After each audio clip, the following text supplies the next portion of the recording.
এক ছিল এক বিশাল সবুজ বন। সেই বনে বাস করত এক ভয়ঙ্কর বাঘ আর এক চালাক শিয়াল। বাঘের ছিল প্রচণ্ড শক্তি, তার গর্জনে গোটা বন কেঁপে উঠত, কিন্তু বুদ্ধি ছিল অল্পই। অন্যদিকে শিয়াল ছিল আকারে ছোট, তবুও তার ছিল দারুণ বুদ্ধি আর কৌশল।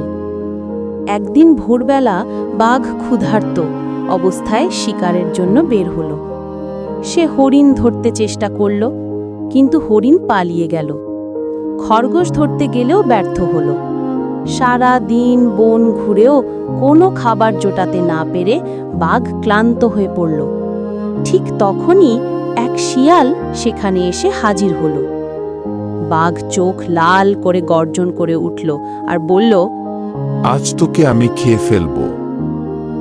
আজ তোকে খেয়ে আমি আমার ক্ষুধা মেটাবো, কারণ আজ আমি কোনো শিকার করতে পারি নাই, তাই আমার অনেক ক্ষুধা লাগছে।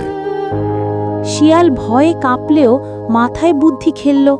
সে সাহস করে বলল, হে বনের রাজা, তুমি যদি আমাকে খেয়ে ফেলো, তবে তোমার শক্তি কোথায় প্রমাণ হবে? আমি এই বনের আসল রাজা।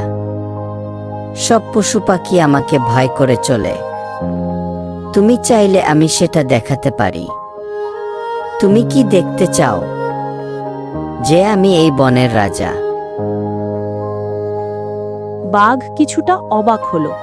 সে ভাবল, ছোট্ট শিয়াল যদি এত আত্মবিশ্বাসী হয়, তবে নিশ্চয়ই কোনো রহস্য আছে। তাই বলল, বনের রাজা তো আমি, তাহলে তুই কিভাবে বনের রাজা? আচ্ছা, তাহলে তুমি প্রমাণ করে দেখাও।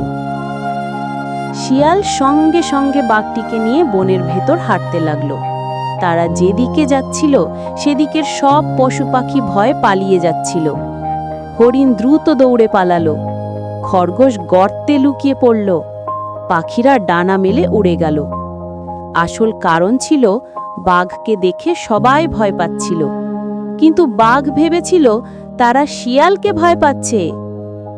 বাঘের মনে দৃঢ় বিশ্বাস জন্মালো, সত্যি তো, এই শিয়ালকে সবাই ভয় পায়, তবে সেই তো আসল রাজা।